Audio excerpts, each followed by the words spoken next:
I'm Molly Nelson here with Loren Merkle and Chawn Honkomp. Let's first talk about RMDs, define what they are so people have a clear understanding of when these RMDs hit and how they work. RMD stands for Required Minimum Distributions, which is a distribution that you have to start taking out of your retirement accounts at a certain age. For most people today, that age is going to be 73 and 75, depending upon what year you were born. But at that particular age, when you have to take money out, it's a distribution, and where it can hurt is that distribution is taxed at your ordinary income tax bracket. Let's talk about the investments that you typically have to take an RMD from.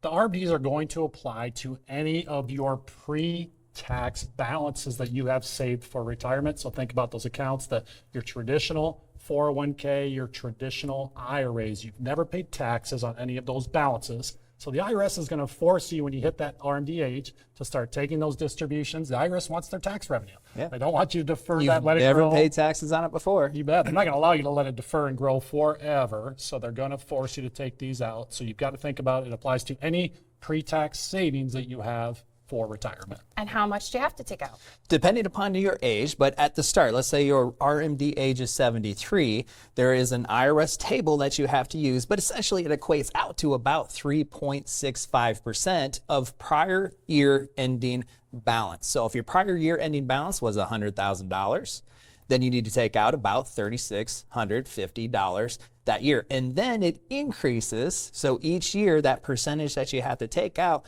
will increase. And we fast forward all the way out to age 100, then it gets in excess of 15% of what that prior year ending balance is. Okay, so if you're watching at home right now, maybe you're age 57 and you're thinking, well, 75, 73, that's a long ways away. I'm not worried about RMDs. Maybe you plan on trying to spend most of your money before you hit RMD age.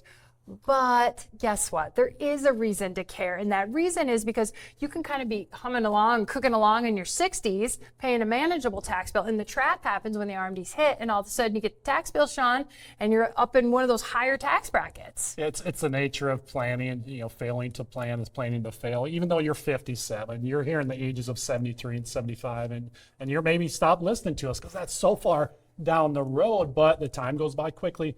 It comes down to really utilizing that time, making the most of those years that you have prior to these RMD ages that are going to apply to you.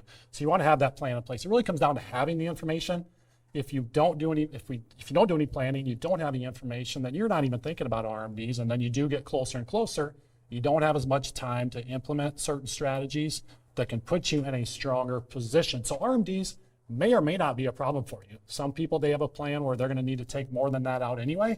Other people that have other sources of income, you may not need those distributions from those pre-tax balances to cover your lifestyle. And then you get to RMD age, and now you have a little less control. And talking about tax brackets, this less control can force you into an unfavorable tax bracket. So it's important to have that information. Get that plan in place sooner than later. You've got more time on your side to be in a stronger position at RMD age. And this is where that surprise can really come in, because maybe you've retired and you've used a maximization Social Security strategy. Maybe you have a little bit of pension and you're just kind of cooking along, doing well with that income that's coming in. You don't want to take out money from your pre-tax retirement accounts, or maybe you don't want to take out as much as what that required distribution is. But at age 73, now you don't have a choice. You have to take that income out, and it is taxable. So you're taxed on your Social Security, maybe you're taxed on your pension, and then that goes on top of that, which for some people, that RMD amount is enough to push them into a higher tax bracket. And it's at that point, Chawn, like you had mentioned, that's when you lose control, because you're not going to turn off your Social Security. You don't want to. You're not going to turn off your pension. You don't want to.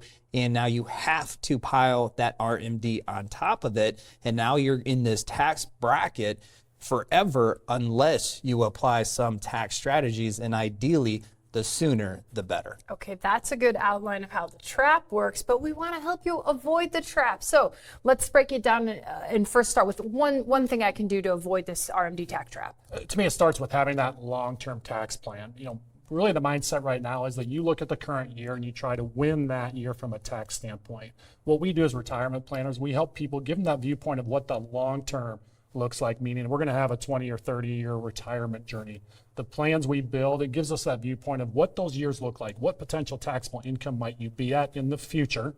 We can use that information now to help you make the best decision possible for that current year, which sometimes might mean paying more taxes now than you have to, because we think over the long term, it's going to help you pay less. So we can maybe make some of those tax decisions at a younger age, possibly move some of those pre-tax savings into a Roth account or take distributions or whatever strategies might fit. So really have that long-term tax plan so that we can start utilizing that time and be in a better position in the future. Yeah, and it could even potentially impact the way you contribute to your retirement savings accounts. If right now you're contributing to your pre-tax accounts, does that make the most sense for your long-term tax plan, or should you be contributing to the Roth side of the 401k plan or even the IRA? So really intentional with your decisions even right now, if you're age 57 and 73 is a long ways away, can really put you in a much better position down the road and eliminate some of these tax traps. Yeah, so one way to avoid the tax trap, easy for me to say, Right. could be a Roth conversion. That's the strategy you were talking about there. Another thing that some people use is a QCD. Yeah, QCDs. So once you become age 70 and a half, which is a few years before the RMDs come into place, you might want to utilize a QCD. You want to definitely be aware of it. So if you're already charitably inclined, you're going to donate to charities or your church or whatever.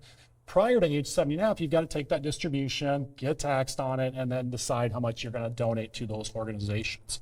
At the age of 70 and a half, you can now take a QCD, which is a qualified charitable distribution, out of these pre-tax balances. You won't get taxed on it if it goes directly to this organization or that the qualified charitable organization. So now you're in a position where you're still fulfilling your charitable giving goals. You're now reducing the pre-tax balances that you have in your accounts, and that's going to lower the RMDs in the future.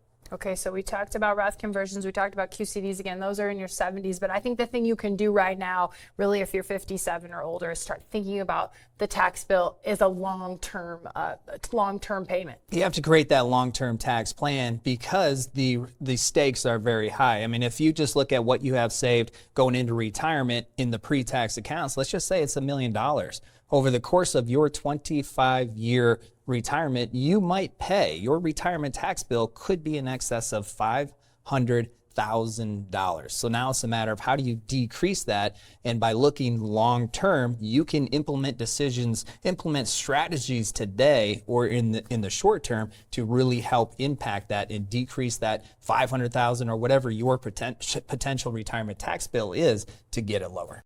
Thanks for watching. If you like this clip, check out the full episode right here.